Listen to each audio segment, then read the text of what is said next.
നടി രേണുസുധിക്ക് വീട് വെച്ച് നൽകാൻ അനുവദിച്ച ഭൂമിയുടെ ആധാരം റദ്ദാക്കണമെന്നാവശ്യപ്പെട്ട് കോടതിയെ സമീപിച്ചെന്ന ബിഷപ്പ് നോബിൾ ഫിലിപ്പിന്റെ വെളിപ്പെടുത്തലിൽ പ്രതികരണവുമായി രേണുസുധി. രേണു ബിഷപ്പിനെതിരെ നടത്തിയ സോഷ്യൽ മീഡിയയിലെ പരാമർശങ്ങൾ നീക്കം ചെയ്തില്ലെങ്കിൽ സ്ഥലം തിരികെ വാങ്ങുമെന്നാണ് നോട്ടീസിൽ പറഞ്ഞിരിക്കുന്നത് എന്നാണ് റിപ്പോർട്ട്. ഈ സാഹചര്യത്തിൽ മാധ്യമങ്ങളോട് രേണുസുധി പ്രതികരിച്ചിരുന്നു. വിവാദങ്ങൾ നടക്കുമ്പോൾ ഞാൻ സ്ഥലത്തില്ലായിരുന്നു, ഞാൻ ബഹ്റിലായിരുന്നു. വീട്ടുകാരാണ് നോട്ടീസ് അയച്ചുവെന്ന് പറഞ്ഞത്. രജിസ്റ്റേർഡ് ആയാണ് നോട്ടീസ് എത്തിയത്. നാട്ടിൽ ഇല്ലാത്തതിനാൽ നോട്ടീസ് കൈപ്പറ്റിയിട്ടില്ല. ബിഷപ്പ് എനിക്ക് അല്ല സ്ഥലം തന്നത്. ഒരു സാക്ഷി എന്ന നിലയിൽ പോലും രേഖകളിൽ എൻ്റെ പേരില്ല. ഉണ്ടെങ്കിൽ പ്രതികരിച്ചേനെ എന്നും രേണു പറഞ്ഞു. വീടും സ്ഥലവും മക്കളുടെ പേരിലാണ് നൽകിയത്.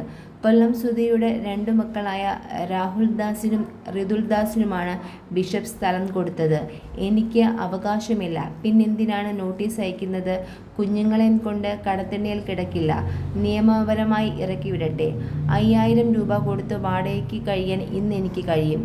2 കുട്ടികളുടെയും വീട്ടിൽ നിന്ന് അത് ദാനമായി തന്നയാൾ ഇറക്കി വിടുന്നെങ്കിൽ അങ്ങനെ ചെയ്യട്ടെ. ഒരു ബിഷപ്പിന് ചേർന്ന രീതിയിലല്ല അദ്ദേഹം സംസാരിക്കുന്നത്. എന്തിൻ്റെ പേരിലാണെങ്കിലും കൊടുത്ത സ്ഥലം തിരിച്ചു വാങ്ങുന്നത് നല്ല പ്രവൃത്തിയാണോ? രേണുവിനോട് പണി കിട്ടി എന്ന് പറയുന്നവരോട് രേണുവിന് എന്ത് പണി കിട്ടാനാണ്? രേണുവിന് അല്ല സ്ഥലം, രേണുവിൻ്റെ അല്ല വീട്. ബിഷപ്പിന് എന്താണ് എന്നോട് പ്രശ്നമെന്നറിയില്ല. കേസിൽപ്പെട്ട സ്ഥലമാണ് തന്നതെന്ന് പറഞ്ഞു കേൾക്കുന്നു. ഞാൻ സെലിബ്രിറ്റിയായ ശേഷമാണ് ബിഷപ്പിന് എന്നോട് പ്രശ്നം. ബിഷപ്പ് ഇൻ്റർവ്യൂകളിൽ എൻ്റെ കുറ്റം പറഞ്ഞതിനു ശേഷം ക്ഷമയുടെ നെല്ലിപ്പലക കണ്ടാണ് ഞാൻ എന്തെങ്കിലുമൊക്കെ പറയാൻ തുടങ്ങിയത്.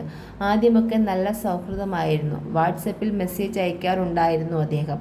എൻ്റെ കയ്യിൽ ഒരു കോൾ റെക്കോർഡ് കയ്യിലുണ്ട്. കുഞ്ഞുങ്ങൾക്ക് വീട് നൽകിയതിൽ എനിക്ക് ഒരു പ്രശ്നവുമില്ല. രേണുവിനോടും പ്രശ്നമില്ല എന്ന് പറയുന്ന കോൾ റെക്കോർഡായിരുന്നു അത്. ബിഷപ്പിനോട് എൻ്റെ സഹോദരി സംസാരിച്ചപ്പോഴാണ് ഇക്കാര്യങ്ങൾ അദ്ദേഹം പറഞ്ഞത്. പിന്നെ എന്താണ് ഇത്ര പെട്ടെന്ന് പൊട്ടിമുളച്ച വിവാദമെന്നറിയില്ല. വ്ളോഗർമാരാണ് രേണുവിനെക്കുറിച്ച് പറയാൻ പറഞ്ഞതെന്നും അദ്ദേഹം പറഞ്ഞതായും രേണുസുധി പറഞ്ഞു. കൊടുത്ത വീട് കുഞ്ഞുങ്ങളിൽ നിന്ന് തിരിച്ചു വാങ്ങുകയാണെങ്കിൽ അവരെ ദൈവം അനുഗ്രഹിക്കട്ടെ. രേണുവും വീടും തമ്മിൽ യാതൊരു ബന്ധവുമില്ല, രേണുസുധി പറഞ്ഞു.